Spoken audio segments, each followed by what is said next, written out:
Pen testing active directory series की शुरू की 3 वीडियो में हमने ये समझा कि किसी भी एक्टिव डायरेक्टरी डोमेन में कर्बेरॉस ऑथेंटिकेशन किस तरह काम करती है, उसका क्या प्रोसेस होता है।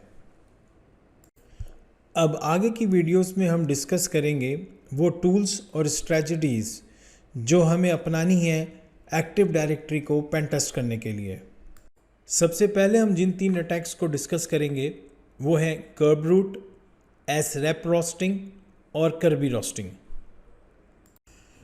कर्ब रूट अटैक के लिए हमें कोई वैलिड यूज़र नहीं चाहिए, यानी कोई भी वैलिड डोमेन यूज़र नहीं चाहिए। हमें सिर्फ रीचेबिलिटी चाहिए डोमेन तक, यानी हम उसको पिंग कर सकते हों।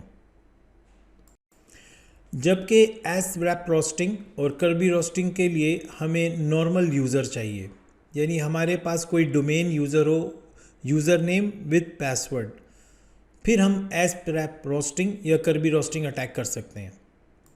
सबसे पहले हम कर्ब रूट टूल को समझते हैं कि कर्ब रूट टूल की मदद से कर्ब रूट अटैक कैसे किया जाता है।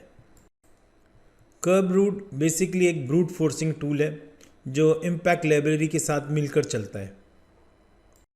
कर्बेरॉस ऑथेंटिकेशन प्रोटोकॉल के अंदर एक सिक्योरिटी फीचर है जिसको कहते हैं प्री ऑथेंटिकेशन। ये फीचर कर्बेरॉस 5 में बाय डिफ़ॉल्ट ऑन होता है। अगर हम डोमेन में किसी प्रिंसिपल की, यानी यूज़र अकाउंट या सर्वर अकाउंट या सर्विस अकाउंट की प्रॉपर्टीज़ चेक करें, उसके अकाउंट में जाकर प्रॉपर्टीज़ चेक करें, तो हमें ये पता लग सकता है कि उस प्रिंसिपल की प्री ऑथेंटिकेशन जो है वो इनेबल है या डिसेबल है। बाय डिफ़ॉल्ट यहाँ पर चेक नहीं होता, यानी कि ये इनेबल होती है। अगर हमें किसी प्रिंसिपल की प्री ऑथेंटिकेशन डिसेबल करनी है तो हम इस चेक को हटा देते हैं और इस चेक को लगा देते हैं, तो उसकी वजह से इसकी जो है वो एक सिक्योरिटी फीचर कम हो जाता है और इस प्रिंसिपल की प्री ऑथेंटिकेशन रिक्वायरमेंट ख़त्म हो जाती है। ये किन हालात में करेंगे? प्री ऑथेंटिकेशन एक सिक्योरिटी फीचर है जो बाय डिफ़ॉल्ट कर्बेरॉस 5 में ऑन है। इसको हम ऑफ़ क्यों करेंगे? इसको ऑफ़ करने की मुख्तलिफ़ वजूहात हो सकती हैं।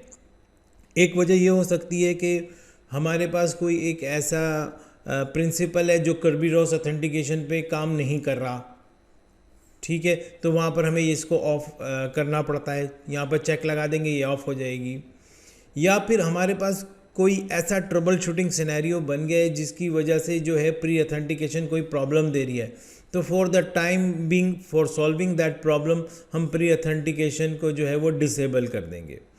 वरना ये एक ऐसा सिक्योरिटी फीचर है जो बहुत अच्छा है और बाय डिफ़ॉल्ट ऑन होता है। लेकिन हमारे पास जो कर्ब रूट टूल है वो इसको जो है वो इसके जो रिस्पॉन्स मैसेजेस होते हैं उसको अब्यूज़ करेगा, और चाहे आपका प्री ऑथेंटिकेशन इनेबल है भले डिसेबल है, ये यूज़र को फाइंड कर लेगा, वैलिड यूज़र को। कर्ब रूट टूल जो है वो इस कर्बेरॉस प्री ऑथेंटिकेशन के जो रिस्पॉन्सेज हैं इनको अब्यूज़ करते हुए यूज़र्स को इन्यूमरेट करता है। अभी हम अपनी जो अगली स्लाइड है उसमें देखेंगे कि ये पूरा जो प्रोसेस है वो किस तरह होता है और कर्ब रूट किस तरह यूज़र लिस्ट को पॉपुलेट करता है। इस विजुअल के अंदर हम ये देखेंगे कि कर्ब रूट यूज़र इन्यूमरेट कैसे करता है। इस अटैक की प्री रिक्विजिट ये है कि हम यूज़र लिस्ट जो है वो कर्ब रूट को प्रोवाइड करें, यानी कि यूज़र नेम जो है वो कहीं से सर्च कर या ओपन सोर्स इंफॉर्मेशन गैदरिंग के ज़रिए हम एक अच्छी सी यूज़र लिस्ट बनाएं और उसको कर्ब रूट को दें जो वो यूज़ करेगा इस अटैक के लिए। जब हम कर्ब रूट को एक यूज़र लिस्ट प्रोवाइड कर देते हैं तो वो एक टिकट ग्रांटिंग टिकट रिक्वेस्ट हर यूज़र के लिए जनरेट करता है, जिसमें वो नो प्री ऑथेंटिकेशन जो फ्लैग है उसको सेट कर देता है और उस मैसेज को जो है वो KDC की तरफ भेज देता है।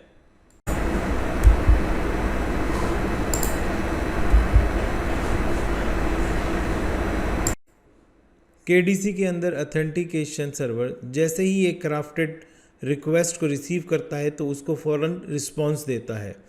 अगर यूज़र उसके पास मौजूद नहीं होता तो वो प्रिंसिपल अननोन का रिस्पॉन्स देता है। प्रिंसिपल अननोन का रिस्पांस हासिल करते ही कर्ब रूट ये जान लेता है कि ये यूज़र एक्टिव डायरेक्टरी में एग्जिस्ट ही नहीं करता। इसी तरह अगर कर्ब रूट एक वैलिड यूज़र के साथ टिकट ग्रांटिंग रिक्वेस्ट सेंड करता है तो KDC का रिस्पांस मुख्तलिफ होता है।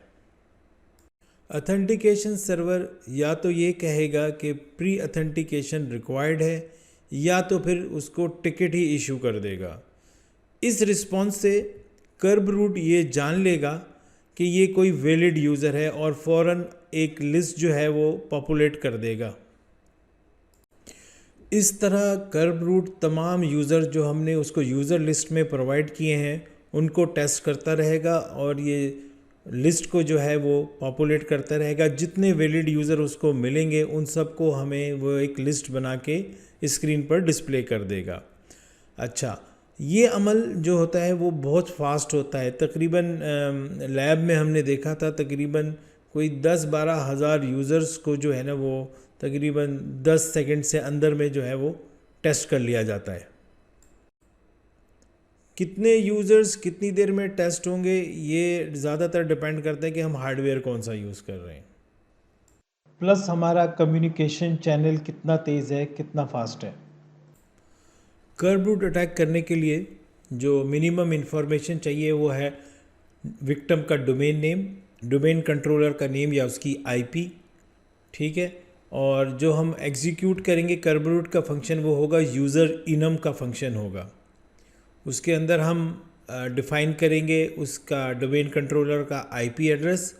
यहाँ पर हम डोमेन कंट्रोलर का नाम भी यूज़ कर सकते हैं जैसे कि abc.com, लेकिन उसके लिए आपको अपनी होस्ट फाइल एडिट करनी पड़ेगी और वहाँ पर एक एंट्री पास करनी पड़ेगी कि abc.com के लिए ये IP है।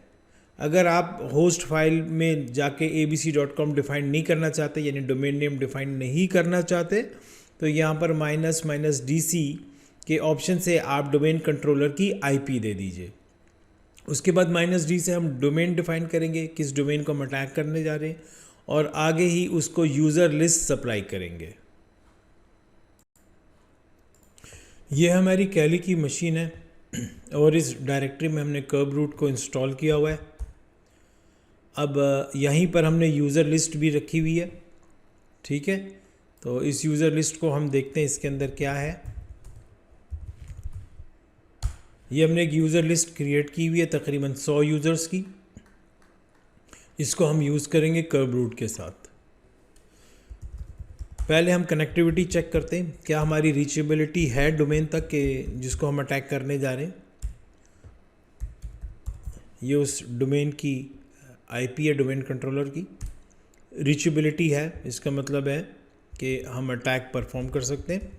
तो अटैक परफॉर्म करते हैं /कर्ब रूट यूज़र इनम का फंक्शन हम यूज़ करेंगे --DC का नाम या IP 192.168.1.200 -D domain controller domain name और उसके बाद यूज़र लिस्ट जो चेक करनी है।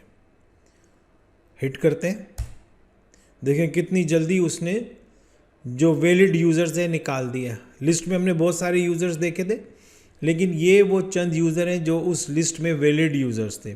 अब इसमें एक बात बता दूं, टेस्टिंग के लिए हमने हमज़ा जो है वो उसकी जो है प्री अथेंटिकेशन जो है वो डिसेबल की थी लेकिन इसने उसको भी फाइंड आउट कर लिया। यानी इसका ये मतलब हुआ कि प्री अथेंटिकेशन इनेबल है या डिसेबल है, कर्ब रूट को कोई फ़र्क नहीं पड़ने वाला।